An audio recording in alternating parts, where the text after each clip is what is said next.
Hi folks, Richard here, and I wanted to let you know that today's Tub Talk is brought to you by Kaseya, a provider of complete IT infrastructure management solutions for both MSPs and internal IT departments. Stay tuned, and later in the show I'll tell you a little bit more about Kaseya and their special offer for Tub Talk podcast listeners.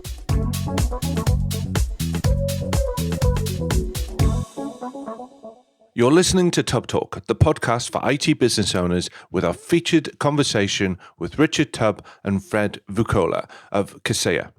My name's Jeff Nicholson, and this podcast is all about helping you grow your IT business. In this episode, Richard talks with Fred Vukola. Fred has spent almost 2 decades as a technology executive and is an expert in building and managing high-growth SaaS organizations. You'll hear how Kaseya redesigned themselves after a few bad years, why staying in touch is important, and why MSPs should offer BDR.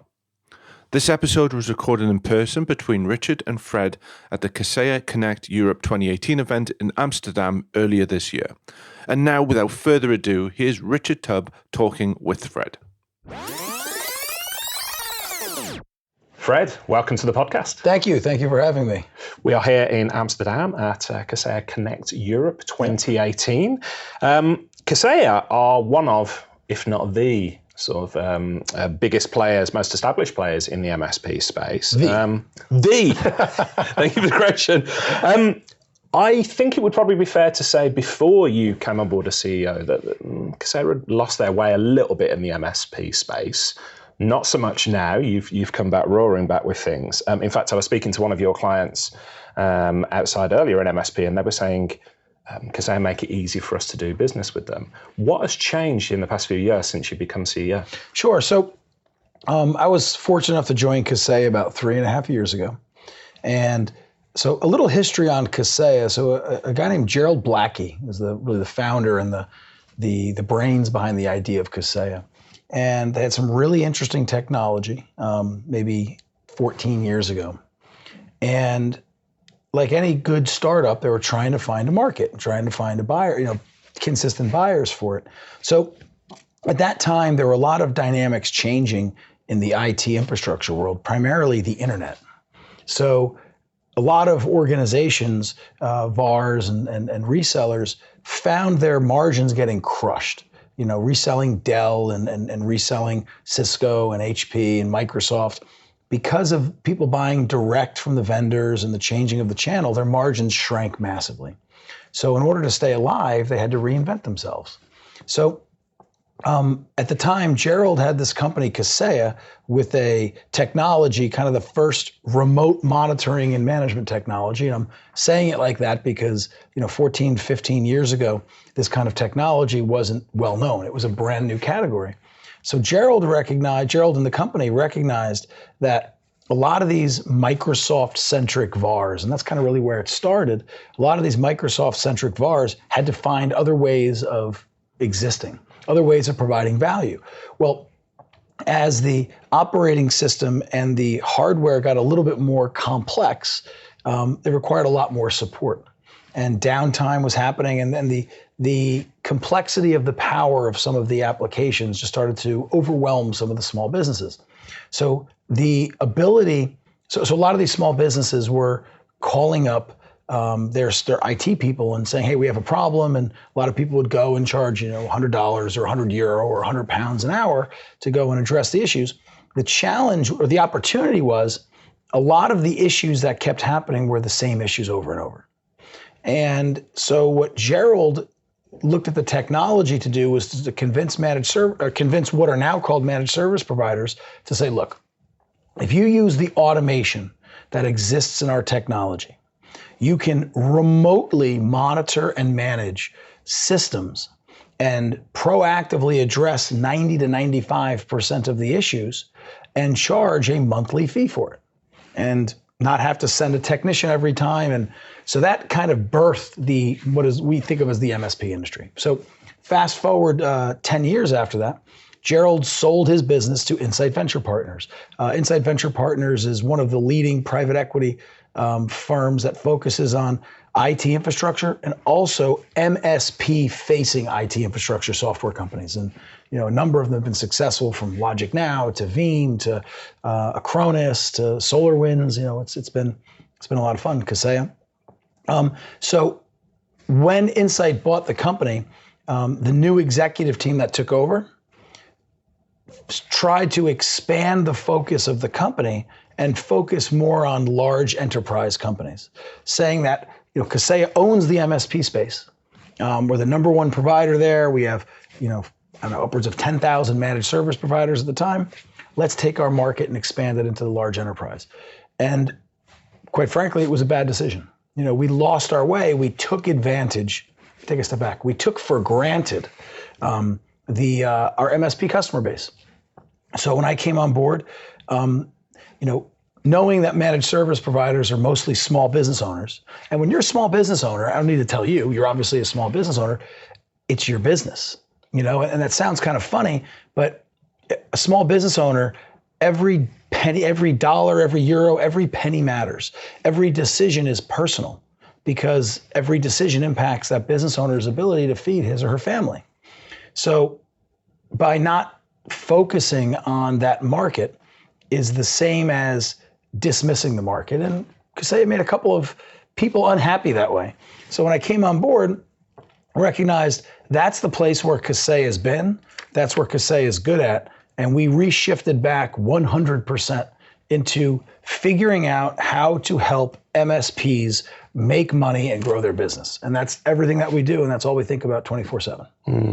And I want to touch on something you mentioned there a little bit later on. I've heard great compliments about you being a fantastic networker, staying in touch with people, making business personal. So we'll come back to that in a little bit, but I want to talk more about Kaseya for the moment.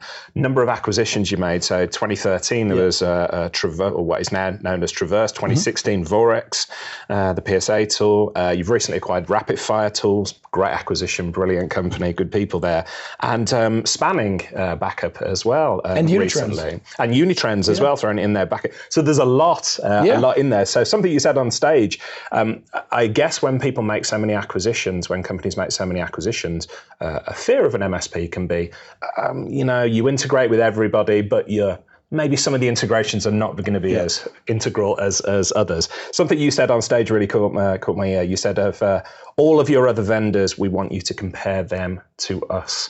I really like that phrase. How are you going about, first of all, integrating all these acquisitions you made, and secondly, making it easy for outside companies to still integrate with you? Yeah, so I guess I'll address them kind of one at a time. First is on the integration side. So one of the things when Kaseya buys a company, we typically don't announce that acquisition for several months, if not upwards of 8 or 9 months. And the reason for that is there's nothing worse than a vendor who buys a company and pounds their chest and says all these great things about it. And then their customers are like, great, when can we use it? 9 months when it's integrated. It sucks. It's bullshit, right? It doesn't work. So, it's our policy is we buy companies and two things always happen. One, we will not announce that acquisition until the products are working together, they're integrated, so customers can get the benefit from it day one. We don't want to kind of mislead people into hanging on. That's just the wrong way of doing business, especially with small business owners. The second thing, when we buy a company, we absolutely do not bury it. And I'll describe what I mean by the term bury it. So I was lucky enough to start and be a part of a couple of software companies that, we grew pretty large, and we sold one to BMC, we sold one to CA, sold one to FGI, a big financial services technology provider. And in every case, the acquiring company bought, my company or the company that I started or was with, and within 6 to 9 months, the company was dead. The product was there, the brand was dead, the innovation was dead, the people were dead, and what was in each case a market leadership position was not a market leader position anymore. And that's because the companies were more concerned about integrating the business for the sake of integrating it than what the customers would want. So we have a very different strategy. When we buy someone, take Spanning, for instance. Spanning is based in Austin, Texas. So we buy Spanning. We will integrate spanning into the Kaseya products, integrate Kaseya into the spanning products. But we will not rebrand spanning. We are not inserting a layer of management over spanning.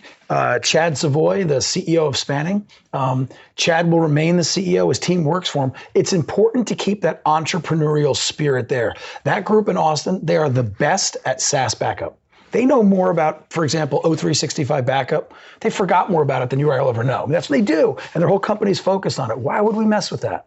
Let's leave them. Of course, we'll leverage some back office integrations to make HR easier and finance easier. But we insert a lot of capital and we keep them independent. So that ensures for us and for our customers that they remain very innovative in their space, which I think leads to the second question. And that is, how do we as Kaseya make sure that we are truly open? And if one of our customers is using, a product from another vendor, say ConnectWise, God forbid, or or Autotask or someone, that we're not screwing them over. And it doesn't require us to change our business processes, because that's the same way that we make sure we integrate with the companies that we've bought.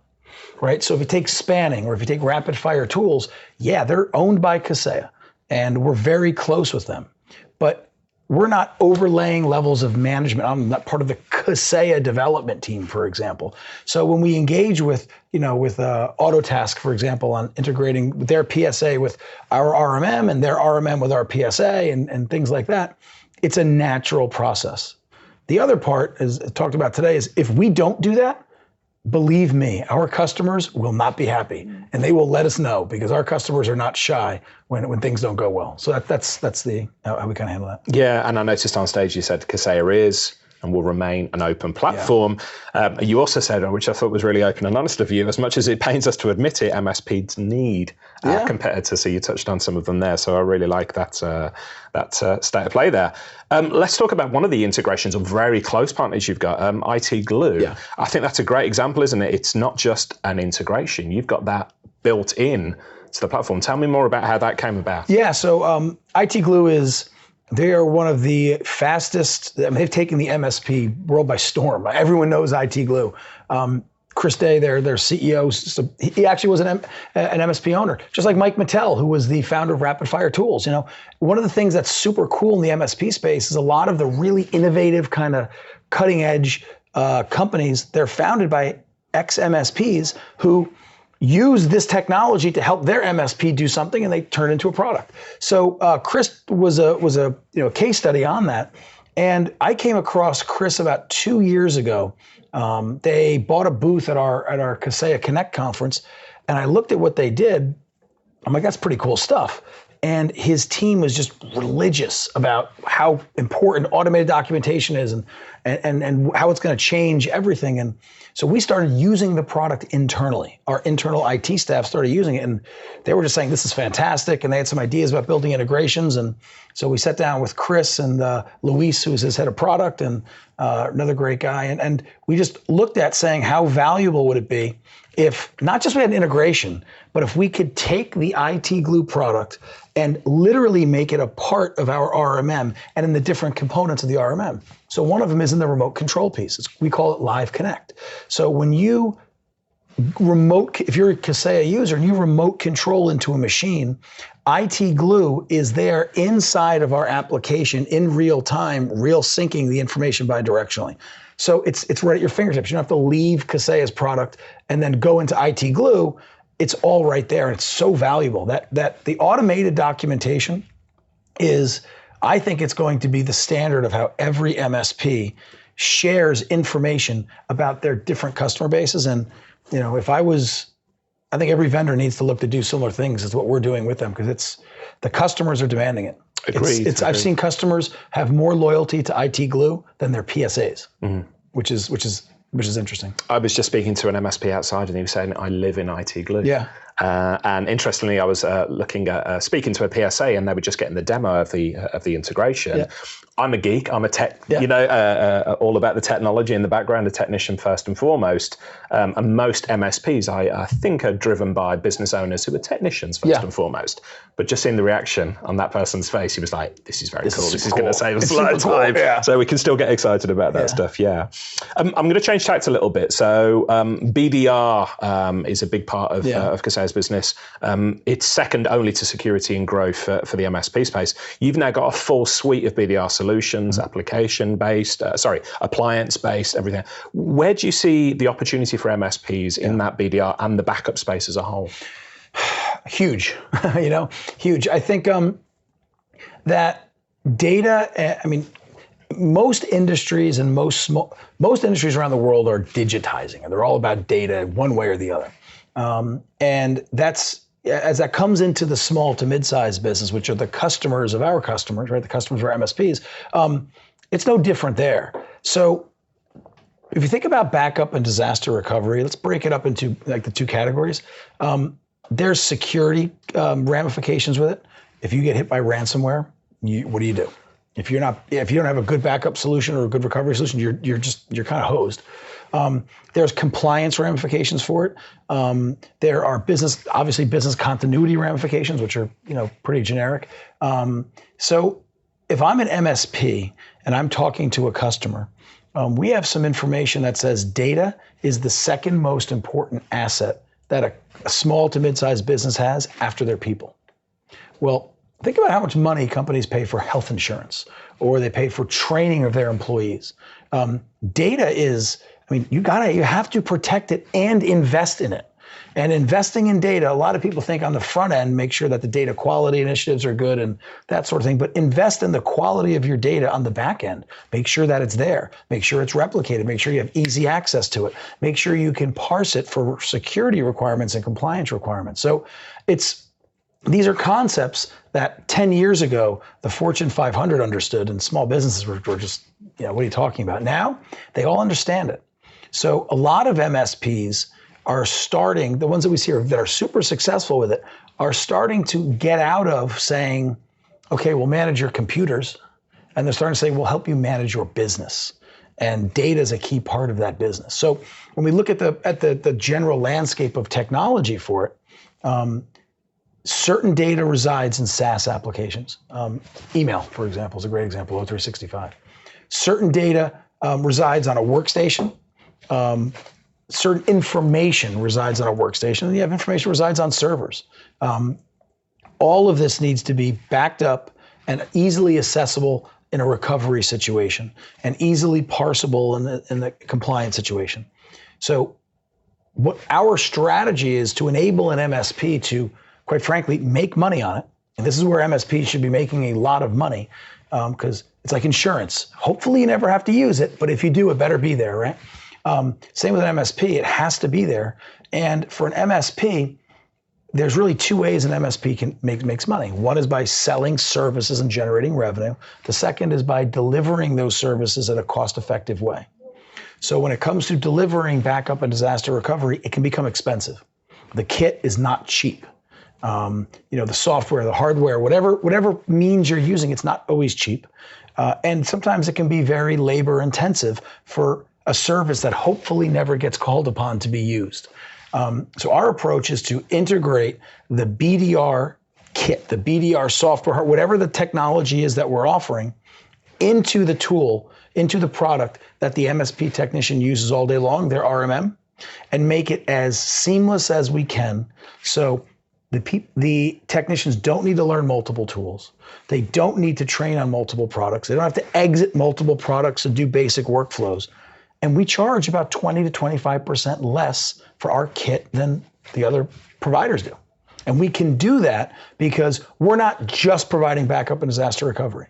We're not just providing RMM. We're not just providing compliance. We're providing an integrated stack. So, to be very commercial, we don't need to make all of our money in one product. We don't need to recover our cost of sale all in one product. So it allows us to be more cost effective for our MSPs, which is everything, because the cost of goods sold and labor is like all of the costs an MSP deals with. And we think that we can be much cheaper on the cost of goods sold, the cost of our products, and we make their labor more efficient. So that's how I think that BDR can become a huge moneymaker for MSPs, and how we try to structure ourselves to be able to deliver that. Absolutely. If you're an MSP and you're not doing BDR and you're not looking at serious space, you're missing a massive opportunity there.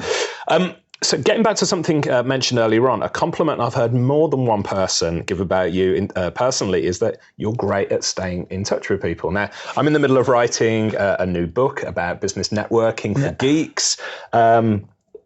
Any relationship tips for us? Because you seem to do an incredibly good job as a CEO, somebody who's very busy running around all day. You stay in touch with people, and I've heard more than one person say you were incredibly good at staying in touch. I appreciate you saying that. I don't know if my mother would agree. I should probably not. I feel bad. But it's funny you said. I never really thought about it. It's not something that you think about. I think it's just like being a man, living up to your word. If you say you're going to do something, you do it. And if you're working with someone and they're having issues and you care about them, you want to make sure that things are going well. It's kind of interesting that you mentioned that. I genuinely have never really thought about following up. It's just what you do. So we deal with MSPs are small business owners. I've started multiple companies. I run a company. I mean, we're not a small business, but we're not IBM or Microsoft. We have 1,000 employees, so I still know everyone at the company, and dealing with small business owners is awesome because they care so much about their business. Because if their business doesn't work, their kids don't get to go to university, or their wife doesn't get to go on vacation, whatever it is that they're looking to do, they can't do it. And people tend to truly care. And in IT, the IT industry, when it started or as it's evolved, the majority of the spending majority of the investment up to the last 5 or 6 years ago was in the enterprise, right? I mean, the HSBCs or the, whomever. And this is no disrespect to them, but if you're a director of IT at Royal Bank of Scotland or HSBC, what you're doing you can't make or break that company. And they don't own the company. It's a giant enterprise it's a job. It's a job, and they're very good at it and take it seriously, but it's a job. If you own an MSP and you have 7 employees, it's your business. You are responsible for those 7 people's lives, or their professional lives, and that's it's just a different animal. So the passion that these MSPs have, they're passionate about technology. They're passionate about business in general, but this is their livelihood and their business. It's like an extension of their family. So I find it fascinating. I learned so much from talking to these MSPs.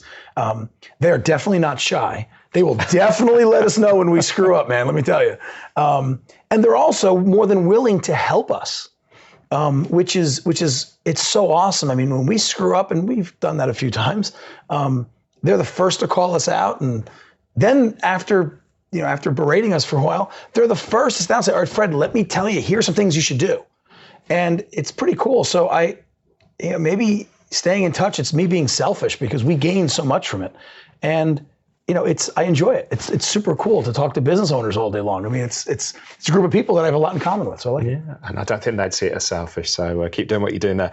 A CEO, who do you admire in the industry? Are there people or companies that you found yourself modeling yourself on? Modeling ourselves on. So I'll tell you who I admire. I admire, this is beyond our industry. I really like Microsoft. I think what Microsoft has done is, over the last 25 plus years is just unbelievable. I like it. They're B2B focused. They've made mistakes. Sometimes it takes them 2 or 3 times to realize their mistakes. But what a lot of people don't realize about Microsoft is if you go back, to the earlier days or the early-ish days, like take when they first released SharePoint, or when they first released SQL Server, their vision was to say, we have a customer and we want to provide all of the solutions that customer needs to be successful. Whether it's an MSP or, but this is really going back to the development enterprise days. And they said, we're not going to be greedy. Now, a lot of people say Microsoft is greedy. Think about how inexpensive their products are. When they came out with Office, I was in university, and Often, WordPerfect was the best word processing software. Lotus was the best spreadsheet. Harvard Graphics was the best presentation layer. Lotus Notes was the communication protocol. And Microsoft came and said, we're going to give you all that functionality for 1/10 the price. And we'll get it right. But we know that if everyone is going to use this product, they can't spend 10 times to get all the functionality. So Microsoft, I believe, single-handedly allowed productivity software to become ubiquitous. Every college, every university student had a spreadsheet. Every university student couldn't afford to buy Lotus. Lotus cost more than the entire Office package when they started. So I find that type of innovation just incredible because they're very selfish, that they want to make money. They're not, nonprofit, obviously. They're incredibly commercially successful, but they did it without screwing over their customers, which, people have different opinions about what happened to Microsoft long term, but I'm very impressed with that. I also look at some of the real innovation. I see Google doing some of that in the productivity suite with G Suite and that sort of thing. I think that what SolarWinds as a business has done on the enterprise side is very impressive.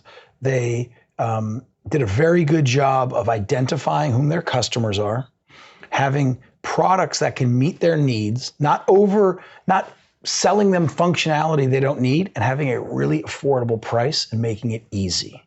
They have not done that on their MSP business, but on their enterprise business, they've done a fantastic job for it. I also think what Adobe has done is the same idea. They have a customer, and they realize that customer needs to do that multiple things, and they build a platform that makes it easy to do multiple things. They're integrated, they work together. Microsoft Office, it works together, it's inexpensive, it's easy, there's not a lot of friction, and people then just use it and it works. I mean, I don't think anyone, Microsoft, it's so funny when people talk about Microsoft Office is expensive.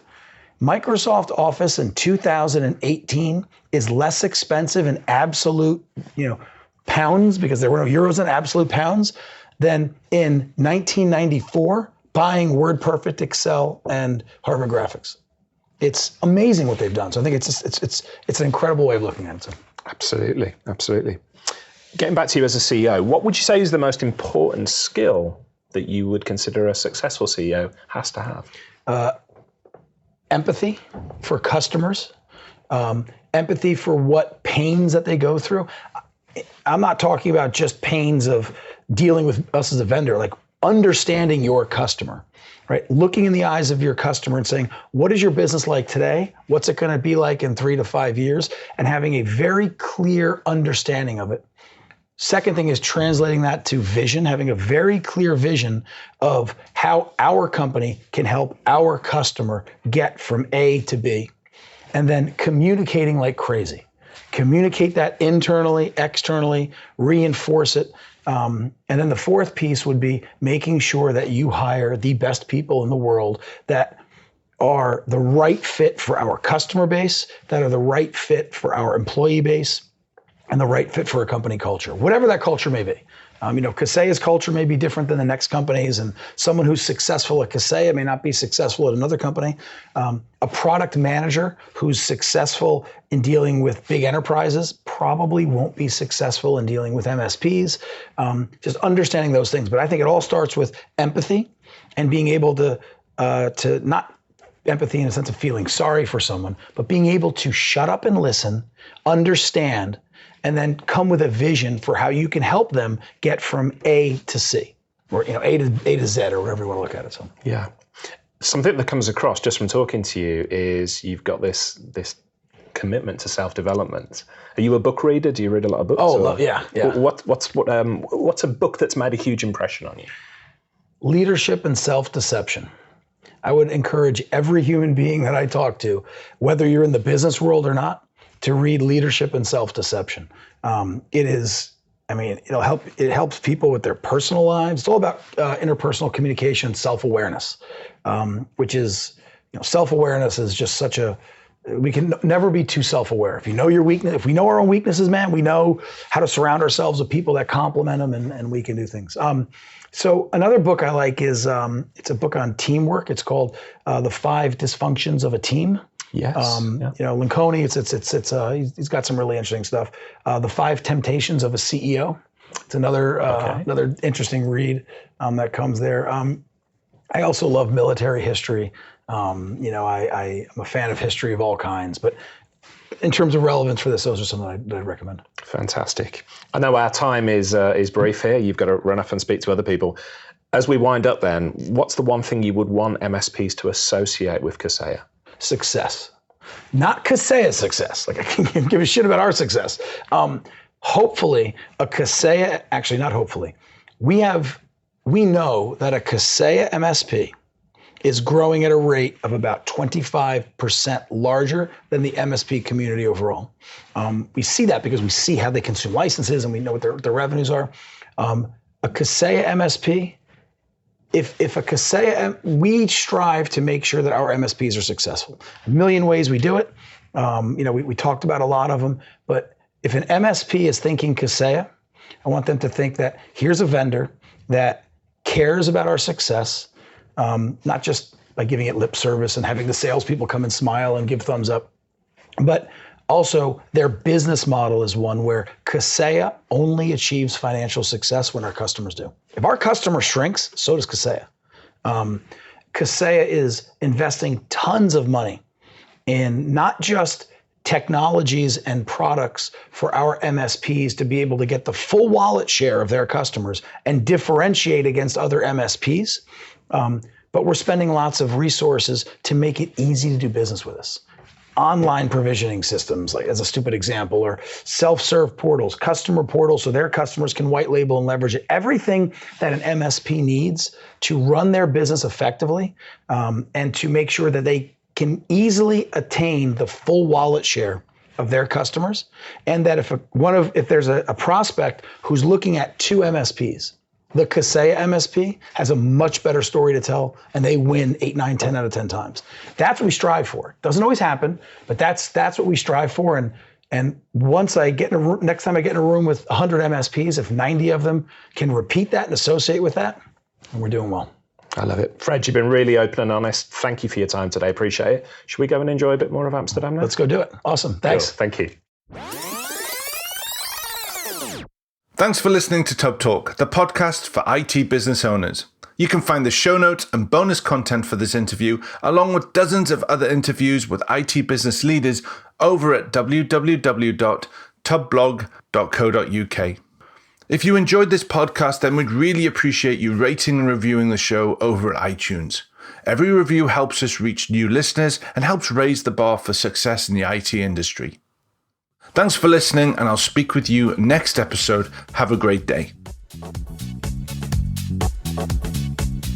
Thanks to Kaseya for sponsoring this episode of Tub Talk. If you're not familiar with Kaseya and you run an MSP or work in an IT department, you really should be familiar with them. Just to tell you a little bit more about the company, Kaseya provides essential IT management software that ensures MSP success. Whether you're looking to drive revenue growth and increase profitability, offer new revenue driving services to your customers, or take on new customers with existing staff, or even drive customer satisfaction by preventing problems before they pop up, Kaseya can help you. IT Complete by Kaseya provides you with all the solutions you need to run your business, as well as the most comprehensive revenue generating solutions to grow your business. It empowers IT businesses to command all of their IT centrally, easily manage remote and distributed environments, simplify backup and disaster recovery, and automate across all IT management functions. Kaseya would be delighted to offer you a free demo of VSA. All you need to do is to go to info.kaseya.com/tubtalk and register for the demo. You can also avail yourself of a free 2-week trial of Kaseya VSA or Kaseya BMS. Again, visit info.kaseya.com/tubtalk for all the details. Thanks again to Kaseya. Without our sponsors, we really wouldn't be able to bring you Tub Talk, so I'd encourage you to check out their offer. Hey team, this is Richard again. Just one more thing before you take off, and that is MSP Insights. Now, every Tuesday, I share my thoughts on the business of IT with you, the managed service community. Thousands of managed service providers already subscribe to MSP Insights. It's easy to sign up, easy to cancel. MSP Insights is basically a short email from me every Tuesday without fail with advice on growing your IT business, plus cool resources I've found, discovered, or started exploring that week. It's kind of like my diary of cool things and often includes articles or books I've read, tools I've discovered, and events I think you'd be interested in, often sent to me by my friends and Tub Talk podcast guests. So, if that sounds fun, a short tiny bite of MSP goodness every Tuesday, and you'd like to try it out, just go to go.tub.co/Tuesday. That's go.tub.co/Tuesday. Drop in your email and you'll get the very next one. Thanks for listening.